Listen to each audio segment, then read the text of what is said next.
Good morning everyone, this is Kadir again with one of the wonderful video. Today I am just going to explain you the second part of poetry. This is the class of 9th class poetry. The name of that poetry is On Killing a Tree.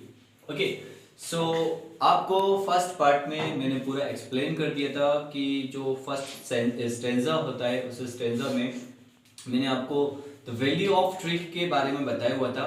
अब उसी से related एक stanza और है, stanza के बारे में हम आपको एक्सप्लेन करेंगे, कुछ पोएटिक डिवाइसेस भी कवर करेंगे और जो आपको डिफिकल्ट मीनिंग लगेंगे वो भी हम एक्सप्लेन करेंगे। सो सबसे पहले हम लोग देखते हैं, यहाँ लिखा हुआ है सो हेक। हेक का मतलब आपको दिख रहा है, हेक का मतलब होता है कट रफली बाय स्ट्राइकिंग। स्ट्राइक का मतलब जोर से किसी चीज को मार के काट देना, हेक होता है। ठीक है, तो अब हम लोग बात कर रहे हैं सो हेक एंड चॉप, यानी कि जब हम किसी पेड़ को बहुत जोर से, अगर हम ये मान लें कि ये इस तरीके का एक पेड़ बना हुआ है, ठीक है, और ये यहाँ से पूरा उखड़ा हुआ है, ठीक है, चलिए देखते रहिएगा। ठीक, अब हम लोग देख रहे हैं कि सो हेक दैट एंड चॉप, जो हम कुल्हाड़ी से जब हम किसी लकड़ी को बहुत जोर से मारते हैं, ठीक है, तब वो जो धीरे धीरे जो पेड़ होता है वो कटना शुरू हो जाता है। But this alone want do it, लेकिन ऐसा करने से, ठीक है, ऐसा करने से ट्री मरता नहीं है, ऐसा करने से जो पेड़ है वो मरेगा नहीं। आप कभी भी पेड़ को अगर आप इस साइड से यहाँ से काट देंगे, इतना पूरा काट के अलग रख देंगे, तो जो पेड़ की जो ट्विक्स है, ट्विक्स का मतलब होता है छोटी छोटी सी पत्तियां, जिसको हम लोग बोलते हैं ट्विक्स, वो धीरे धीरे अंकुरित होकर फिर से निकलने लगेंगी और फिर क्या होगा, वो पेड़ एक टाइम ऐसा आएगा कि वो जो कटा हुआ पेड़ था फिर से एक पेड़ बन जाएगा। ठीक है, तो बताया गया this but this alone want do it, यानी कि इन दोनों के, यानी कि हैकिंग करने से, चॉपिंग करने से पेड़ मरता नहीं है। Not so much pain will do it, और ना ही इसको ज्यादा दर्द होगा। ठीक है, किसको? इस पेड़ को। This the bleeding bark. अच्छा, ब्लीडिंग बार्क क्या होता है? ब्लीडिंग बार्क को हम सैप बोलते हैं। जिस तरीके से हम लोग का खून निकलता है, ठीक है, और इसी तरीके से जब हम पेड़ को काटते हैं तो इसमें से व्हाइट कलर का एक सैप निकलता है, ठीक है, पानी टाइप का निकलता है, तो उसको हम लोग बोलते हैं सैप। और बहुत सारे लोग उसको शायद अपने जख्म पे लगाने के लिए यूज भी कर लेते हैं, है ना। तो सैप होता है, कोई भी आप पेड़ को काटना, ठीक है, उसमें से सैप निकलेगा। लाइक अगर आप नए पौधे को काटते हैं, एक जहरीला पौधा होता है, उसको काटेंगे तो व्हाइट कलर का उसमें निकलने लगता है, लाइक सैप जिसे हम लोग बोलते हैं। और अगर हम किसी उसको देख लें, लाइक बड़े से पेड़ को देखें, नीम के पेड़ को देख लें, तो उसको भी हम काटेंगे तो उसमें भी सैपिंग होनी शुरू कर देती है। जब हम देखते हैं कि कोई भी हम लकड़ी को जला रहे होते हैं तो देखते हैं कि ऊपर के साइड से जो ब्राउन कलर का जो सैप होता है वो निकलने लगता है। कोई भी आप लकड़ी को जलाकर देखिएगा तो उसमें सैप निकलना शुरू हो जाता है। तो यहाँ पर सैप क्या है? जिस तरीके से इंसानों का खून निकलता है, उसी तरीके से जब हम पेड़ को काटते हैं वो सैप होता है, उनका ब्लड होता है। ठीक है, तो यहाँ एक बात हम आपको बता दें, ब्लीडिंग बार्क, बार्क का मतलब छाल होती है। जिस तरीके से पेड़ों का ब्लड, इंसानों का ब्लड निकलता है, इसी तरीके से पेड़ों के ब्लड को किससे कंपेयर कर दिया गया है? सैप से। तो हमने आपको एक चीज और बताया था कि मेटाफर हम उसे बोलते हैं जब हम इनडायरेक्टली तरीके से किसी चीज को कंपेयर करते हैं बिना एज और लाइक के। जब हम किसी भी सेंटेंस में या कोई वर्ड हमें ऐसा बताया जा रहा हो जिसका मतलब इनडायरेक्टली तरीके से बिना एज और लाइक यूज किए हुए, ठीक है, उसका यूज किया जा रहा हो, तो वो आपका होगा मेटाफर। क्यों? क्योंकि ब्लीडिंग बार्क को किससे कंपेयर कर दिया गया है? सैप से। सैप का मतलब भी खून होता है, लेकिन किसका? पेड़ों का जो खून होता है उसको लोग बोलते हैं।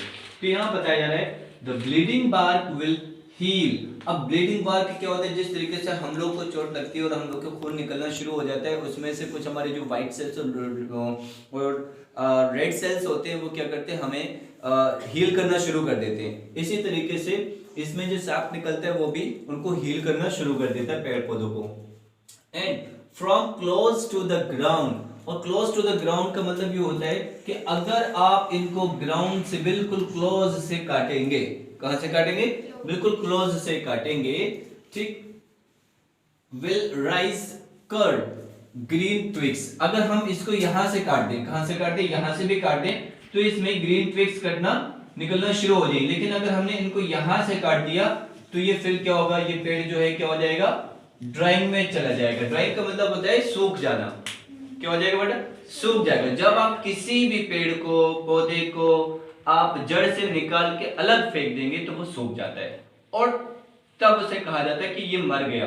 पेड़ को काटना यानी कि ये नहीं कि वो मर गया, ठीक है। पेड़ को काटा जाएगा तो इसका मतलब ये कि वो अभी भी जिंदा है, उसमें से ट्विग्स निकल सकती हैं। क्या निकल सकती है? ट्विग्स निकल सकती हैं। जब ट्विग्स निकलेंगी तो वो फिर से जी जाएगा। अच्छा, अब हम देखते हैं will rise curd green twigs, और यानी कि कर्ड का मतलब जो मुरझाई हुई, मतलब एकदम घूमी घूमी टाइप की, जिस तरीके से आप लोग ये ट्विग्स देख रहे हैं यहाँ निकल रही हैं, ठीक है। ये आप ट्विग्स देख रहे हैं, ये इस तरीके से यहाँ से निकल रही है, ठीक है। ये ट्विग्स यहाँ से निकलती आ रही है। अगर कोई भी पेड़ होगा यहाँ पर छोटा सा, ठीक, तो जिस तरीके से ये ट्विग्स निकल रही है तो वो यहाँ से एक बड़ा सा पेड़ बना देंगे। लेकिन अगर हमने इनको यहाँ से जड़ों साइड से काट दिया, यहाँ से जड़ है तो इतना में काट दिया तो ये सूख जाएगा, फिर ये पेड़ कहलाएगा अब मर गया पेड़, ठीक है। अच्छा, आगे देखते हैं। अब ये मिनिच्योर का मतलब होता है, मिनिच्योर बग्स का मतलब ये होता है बहुत छोटी छोटी सी पत्तियां, ठीक है। मिनिच्योर का मतलब बहुत छोटी छोटी सी। ये आप देख रहे हो ये वर्ड जिसको एक्सप्लेन किया जा रहा है कि बहुत स्मॉल, ठीक है। Miniature bugs which if unchecked will expand again. अगर इनको ठीक कुछ दिनों देखा ही ना जाए, किसको ना देखा जाए? इस पेड़ को इतना काटने के बाद। चलिए एक बार और देख लीजिए इस पेड़ को। यहाँ पर ये है आपका पेड़, अगर हमने इतना काट दिया और उसके बाद हमने इसको चेक ही नहीं किया, इसको बार बार अगर हम चेक नहीं करते, लाइक हम देखते ही नहीं है, उसको छोड़ दें। अनचेक्ड का मतलब होता है कुछ टाइम के लिए छोड़ देना। आप देखेंगे 2-3 महीने में यहाँ से ट्विग्स निकलना शुरू हो जाएंगी, ठीक। बशर्ते उसमें क्या होना चाहिए? प्रॉपर आपकी सनलाइट, प्रॉपर एयर उसको मिलना चाहिए, वाटर मिलना चाहिए, वो फिर से वो ग्रो करने लगेगा। Got it?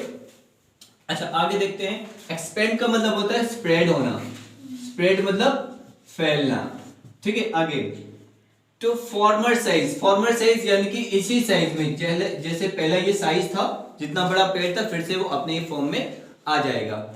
इतना समझ में आ गया? अच्छा, अब थोड़ी सी कुछ हम पोएटिक डिवाइसेस यूज कर लेते हैं। पहले तो मैंने आपको ये बता दिया, ब्लीडिंग बार्क को किससे कंपेयर किया गया है? सैप से। सैप भी एक ब्लड होता है। क्या होता है? ब्लड होता है। कौन सा? ट्रीज का जो ब्लड होता है उसको हम लोग सैप बोलते हैं, जिसको हम लोग मेटाफर बोल देंगे। क्या बोल देंगे? मेटाफर बोल देंगे। अच्छा, अब हम आगे देखें। यहाँ पर कुछ और भी हम लोग पोएटिक डिवाइसेस का यहाँ यूज कर सकते हैं। एक तो एन्जाम्पमेंट यहाँ पर भी दिया हुआ है, ठीक है, क्योंकि यहाँ पर कोई भी पंचुएशन नहीं दिया हुआ है तो ये एक एन्जाम्पमेंट हो जाएगा। हमने आपको बताया था कि जहां कोई भी आपका पंचुएशन नहीं दिया जाएगा वो आपका क्या कहलाएगा? एन्जाम्पमेंट, ठीक है। आप एक बार इसको देख सकते हैं। एन्जाम्पमेंट होता है जिसका मतलब ये होता है कि मीनिंग जब आपके दियो कोई भी सेंटेंस दियो और उसमें पंचुएशन ना दिया हो, क्या नहीं दिया हो? पंचुएशन, तो आपको वो एन्जाम्पमेंट कहलाता है, ठीक है। और यहाँ हम लोग देखेंगे कि अभी ऐसे भी यही इतने पोएटिक डिवाइसेस आपको मिल रही है। एक एन्जाम्पमेंट मिला है, एक आपका मेटाफर मिला है, और आप लोग देख रहे हैं यहाँ पर कि आपने ये देखा कि इस लाइन में डू आ गया और इस लाइन में भी डू आ गया, इस लाइन में ईट आ गया तो इस लाइन में भी ईट आ गया। तो आप लोग देख रहे हैं, तो ये आपका हो जाएगा आपका रेपिटेशन। क्या हो जाएगा? रेपिटेशन। आपका रेपिटेशन एक लाइन या 2 लाइन में हो बट वही वर्ड आए तो उसको रेपिटेशन कहा जाएगा, ठीक है। अब हम नेक्स्ट लाइन की ओर चलते हैं, ठीक है। तब तक प्लीज जस्ट पॉज इट। चलिए गाइस, अब हम थोड़ा सा रुको तो लैग कर रहा फोन, रुको।